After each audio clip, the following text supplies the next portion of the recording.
จงแก้สมผลในกลุ่มจำนวนจริงข้อที่5จำ49 3หารให้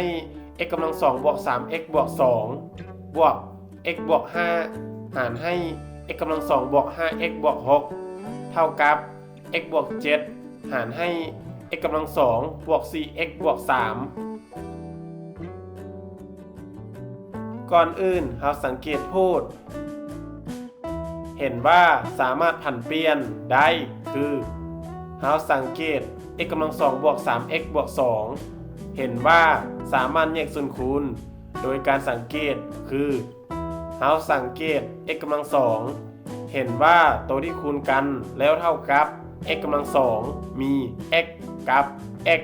เราจึงเขียน x กับ x ขึ้นมาก่อนเราสังเกตบวก2เห็นว่าตัวที่คูณกันแล้วเท่ากับบวก2มีลบ1กับลบ2บวก1กับบวก2เห็นว่าตัวที่เราแทนค่าไส้แล้วเท่ากับรูปห้างเดิมแม่นบวก1กับบวก2ดังนั้นเราสามารถแยกส่วนคูณเป็น x บวก1 x บวก2เราสังเกต x กำลัง2บวก 5x บวก6เห็นว่าสามารถแยกส่วนคูณโดยการสังเกตคือเราสังเกต x กำลัง2เห็นว่าตัวที่คูณกันแล้วเท่ากับ x กำลัง2มี x กับ x เราจึงเขียน x กับ x ขึ้นมาก่อนเราสังเกตบวก6เห็นว่าตัวที่คูณกันแล้วเท่ากับบวก6มีลบ1กับลบ6บวก1กับบวก6ลบ2กับลบ3บวก2กับบวก3เห็นว่าตัวที่แทนค่าไส้แล้วเท่ากับรูปห้างเดิมแม่นบวก2กับบวก3ดังนั้นเราสามารถแยกส่วนคูณเป็น x บวก2 x บวก3เราสังเกต x กำลัง2บวก 4x บวก3เห็นว่าสามารถแยกส่วนคูณโดยการสังเกตคือเราสังเกต x กำลัง2เห็นว่าตัวที่คูณกันแล้วเท่ากับ x กำลัง2มี x กับ x เราจึงเขียน x กับ x ขึ้นมาก่อนเราสังเกตบวก3เห็นว่าตัวที่คูณกันแล้วเท่ากับบวก3มีลบ1กับลบ3บวก1กับบวก3เห็นว่าตัวที่แทนค่าไส้แล้วเท่ากับรูปห้างเดิมแม่นบวก1กับบวก3ดังนั้นเราสามารถแยกส่วนคูณเป็น x บวก1 x บวก3ต่อมาเราสังเกตสำนวนเห็นว่าสามารถวางเงื่อนไขคือพูดต้องตั้ง0เราจึงได้ x บวก1ต้องตั้ง0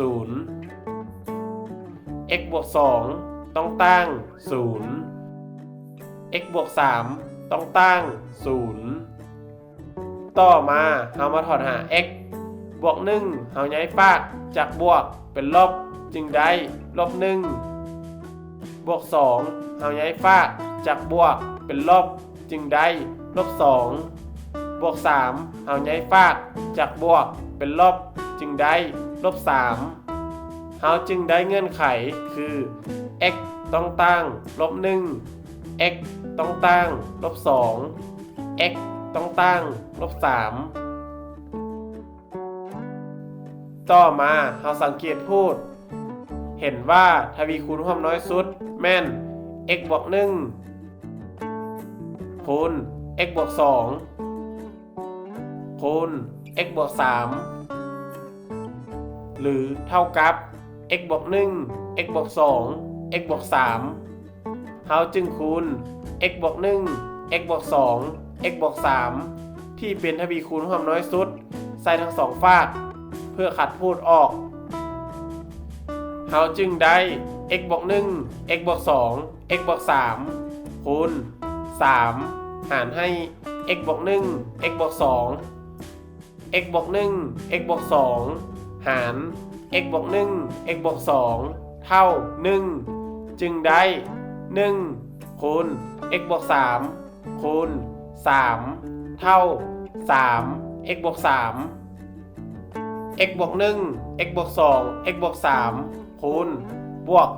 x บวก5หารให้ x บวก2 x บวก3 x บวก2 x บวก3หาร x บวก2 x บวก3เท่า1จึงได้1คูณ x บวก1คูณบวก x บวก5เท่าบวก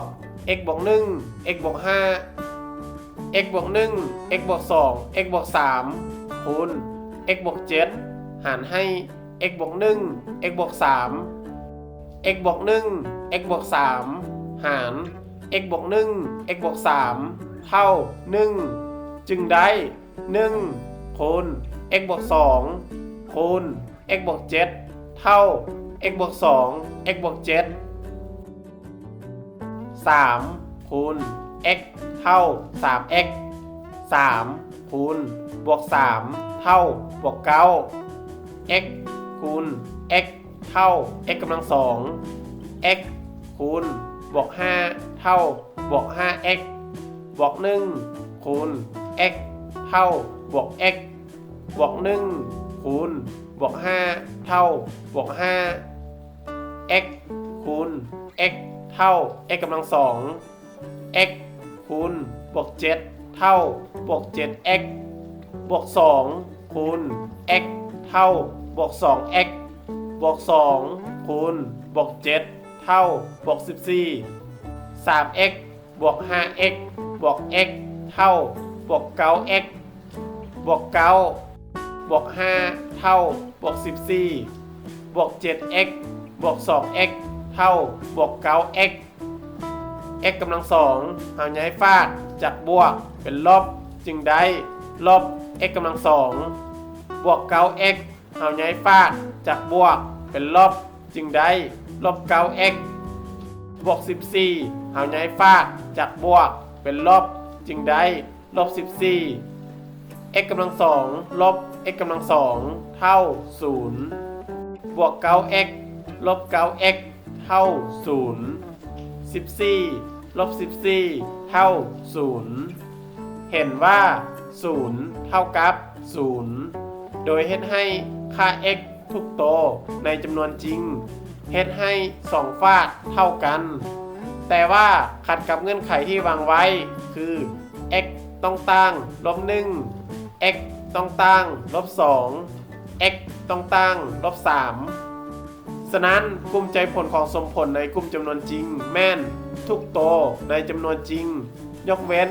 ลบ1ลบ2ลบ3ถ้าคิดว่าวิดีโอนี้เป็นประโยชน์กรุณากดไลค์ กดแชร์ และกดติดตาม